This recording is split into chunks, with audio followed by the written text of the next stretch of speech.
बैठाया और गुलामों को हुक्म दिया कि इनका दिल बहलाएं। तरह तरह के खेल तमाशे शुरू हुए। इस असना में गुस्तम ने बाग के चारों तरफ अपने सिपाही फैला दिए और इन्हें समझा दिया कि जब मैं सीटी बजाऊं तुम बाग के अंदर आकर अमीर हमजा पर हमला करके इन्हें मार डालना। सिपाहियों को समझा बुझा कर गुस्तम ने दस्तरखान बिछाने का हुक्म दिया। किस्म किस्म के लजीज खाने मेहमानों के लिए चुने गए। गुस्तम ने सालन की एक प्लेट में बेहोशी की दवा मिलाई और ये प्लेट अमीर हमजा के आगे रखवा दी।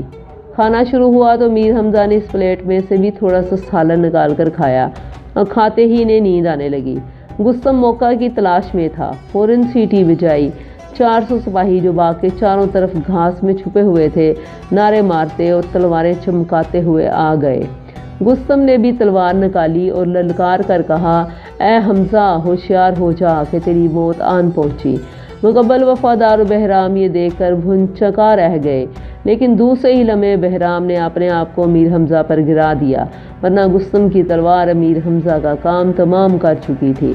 बहराम सख्त जख्मी हुआ। गुस्तम की तलवार इसके पेट में तैर गई थी। उधर मुकब्बल ने अपनी कमान संभाली और इस तेज़ी से सिपाहियों पर तीर बरसाए कि उनमें से बहुत से जख्मी होकर गिर पड़े और ठंडे हो गए।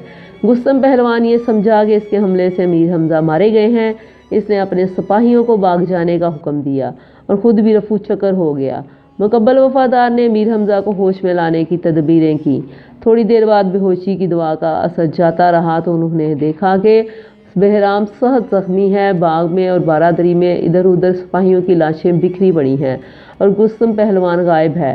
तब मुकब्बल ने सारा किस्सा सुनाया और कहा, भाई हमजा बहराम की जल्द खबर लीजिए, ऐसा ना हो कि ये मर जाए।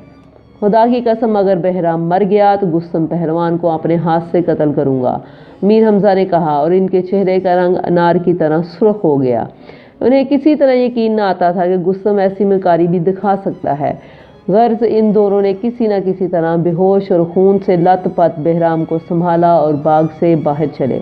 इतनी देर में शहर मैदान के अंदर यह खबर फैल गई कि गुस्तम पहलवान ने अमीर हमजा को मार डाला है। शहर में खलबली मच गई। हजारों लोग बादशाह के महल की तरफ जाने लगे। ख्वाजा बुजुर्ग महर को पता चला तो उनकी आंखों में आंसू आ गए। फौरन नौशेरवां के पास गए और इस हादसे की इतला दी। नौशेरवां का सांस ऊपर का ऊपर और नीचे का नीचे रह गया। यकायक जलाल में आकर उठा और सातूर नामी पहलवान को बुलाकर हुक्म दिया कि 3000 सिपाहियों को साथ ले जाकर गुस्तम को गिरफ्तार करके ला। सातूर सलाम करके रुखसत हुआ। ख्वाजा बुजुर्ग महर भी सब अमीरों और वजीरों को लेकर गुस्तम के बाग की जानब रवाना हुए। वहां पहुंचे तो देखा कि अमीर हमजा सही सलामत हैं, अलबत्ता बहराम सख्त जख्मी है। अमीर हमजा ने बुजुर्ग महर से कहा, घबराने की बात नहीं, बहराम ठीक हो जाएगा। बुजुर्ग महर ने जल्दी से बहराम को ऐसी दुआ दी कि वो होश में आ गया। इसके बाद उन्होंने इसके जख्मों की मरहम पट्टी की। इस काम से फुर्सत पाकर नौशेरवां को खबर दी गई कि अमीर हमजा खैरियत से हैं, सिर्फ बहराम जख्मी हुआ है। नौशेरवां इस खबर पर बड़ी खुशी की। गरीबों में शर्फियों और जवाहरात तकसीम कराए और सारे शहर में जश्न का हुक्म दिया। ख्वाजा बुजुर्ग महर ने बादशाह से कहा कि अमीर हमजा और बहराम को अलकश के बाग बेदाद में भेज दिया जाए ताकि वहाँ चंद रोज़ आराम से रहें और कोई गैर शख्स इनके पास जाने ना पाए। बादशाह ने इस तजवीज़ को मंजूर किया। बहराम, अमीर हमजा और मुकब्बल वफादार बाग बेदाद में दाखिल हुए। पहरे के लिए आदि पहलवान भी उनके साथ था। उसे बाग के दरवाजे पर बिठा दिया गया और कह दिया गया कि किसी शख्स को अंदर ना आने दे। अमीर हमजा ने बाग बेदाद को देखा तो बहुत खुश हुए। जहाँ बजा खुशनुमा दरख्त और पौधे थे और क्यारियों में रंग बिरंगे फूल खिले हुए थे। बाग के चारों कोनों में आलीशान बारादरियाँ बनी ही थीं और फुआरों में पानी मोतियों की मानिंद उछल रहा था। तरह तरह के हसीन परिंदे दरख्तों की शाखों और टहनियों पर बैठे चहचहा रहे थे। फलदार दरख्तों की भी कोई गिनती ना थी। दरख्तों की टहनियाँ फलों के बोझ से झुकी पड़ी थीं। बादशाह ने अपने दोनों शहजादों और ख्वाजा बुजुर्ग महर को भी हुक्म दे दिया था कि बाग बेदाद में जाकर रहें और हमजा का दिल बहलाएं। चंद दिन के अंदर अंदर बहराम के जख्म भर गए और वो चलने फिरने के काबिल हो गया। गुस्तम पहलवान ऐसा गायब हुआ कि किसी तरह उसका सुराग ना मिला। सतूर इसकी खोज में लगा हुआ था, मगर गुस्तम ऐसा चालाक था कि उसने किसी को अपनी हवा भी न लगने दी। अब उमरू की सुनिए। उसने अमीर हमजा का हाथ उनके वालिद ख्वाजा अब्दुल मुत्तलिब को मक्के में पहुंचाया और दूसरे ही रोज़ मदाइन की तरफ वापस चल पड़ा। उसे मीर हमजा से इतनी मोहब्बत थी कि पल भर की जुदाई भी बर्दाश्त ना कर सकता था। इतनी तेज़ दौड़ा कि 2 दिन का रास्ता एक ही दिन में तय कर लिया। मदाइन के अंदर दाखिल हुआ तो हर तरफ जश्न का सामान देखा। एक शख्स से पूछा कि ये जश्न किस खुशी में है, क्या बादशाह के यहाँ कोई और शहजादा पैदा हुआ है?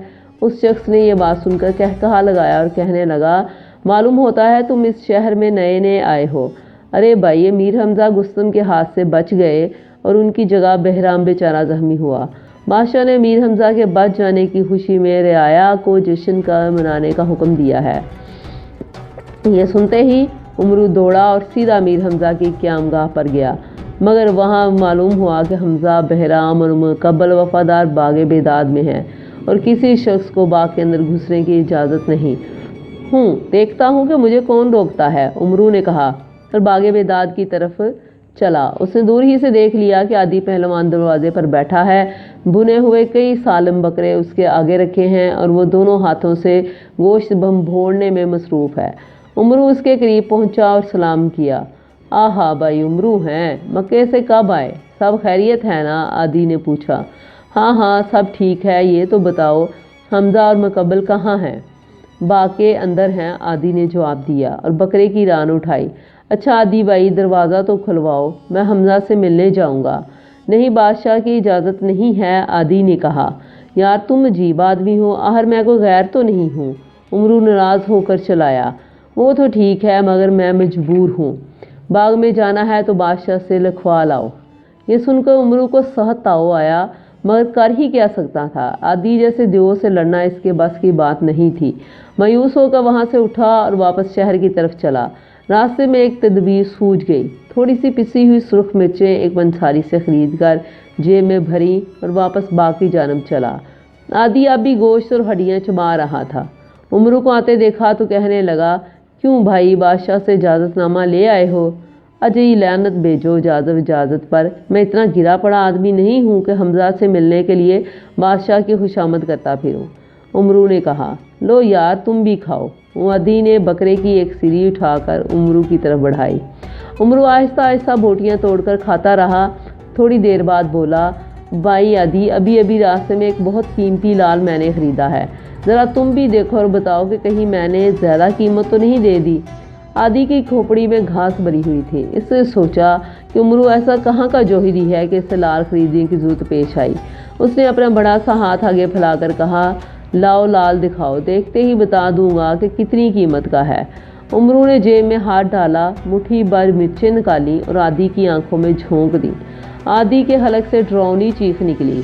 वो दोनों हाथों से आंखों को मसलने और गधे की तरह नींगने लगा।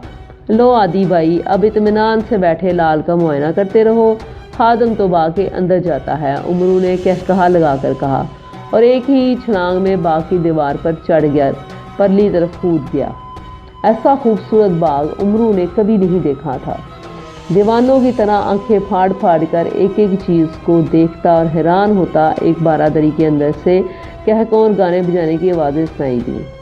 वो एक दरख्त के पीछे छुप गया और गौर से देखने लगा। अमीर हमजा, बहराम, मुकब्बल वफादार, बुजुर्ग महर, शहजादा हुरमुज़ और शहजादा फ्रामुर्स सब वहाँ मौजूद थे। इतने में दरवाजे की जानब से शोर-गुल सुनाई दिया। उमरू ने देखा कि नौशेरवां भी अपने वज़ीरों और पहलवानों के साथ चला आ रहा है। मीर हमजा और इनके साथियों ने बादशाह की ताज़ीम की और सब लोग बैठकर बातें करने लगे। उमरू दरख्त पर चढ़ गया और शाहों में अपने आप को छुपा कर बुलंद आवाज़ से गाने लगा। इसकी आवाज़ ऐसी सुरीली थी कि सुनने वाले मस्त हो गए। यकायक अमीर हमजा ने आवाज़ पहचान ली। मुकब्बल से कहने लगे, ये तो उमरू की आवाज़ है। मालूम होता है वो मक्के से आ गया है, लेकिन आदि ने इजाज़त के बगैर उसे बाग में क्यों घुसने दिया? बुलाओ आदि को, हम उससे पूछेंगे। इतने में आदि खुद ही फरियाद करता हुआ और गुल मचाता हुआ आ गया। उसने बताया कि उमरू ने पिसी हुई मिर्चें मेरी आंखों में डाल दी और बाग की दीवार फांद कर अंदर घुस गया। नौशेरवां आदि की हालत देखकर खूब हंसा। मीर हमजा और मुकब्बल भी मुस्कुराए बगैर न रह सके। बादशाह ने आदि को समझा बुझाकर वापस भेजा और अमीर हमजा से कहा, तुम्हारा दोस्त उमरू तो बड़ा ख़तरनाक आदमी है, इसे जल्द बुलाओ, ऐसा ना हो कि कोई नया गुल खिलाए। अमीर हमजा ने गुलाम से कहा कि उमरू को बुला कर लाए। غلام گیا اور تھوڑی سی تلاش کے بعد امرو کو تلاش کرنے میں کامیاب ہو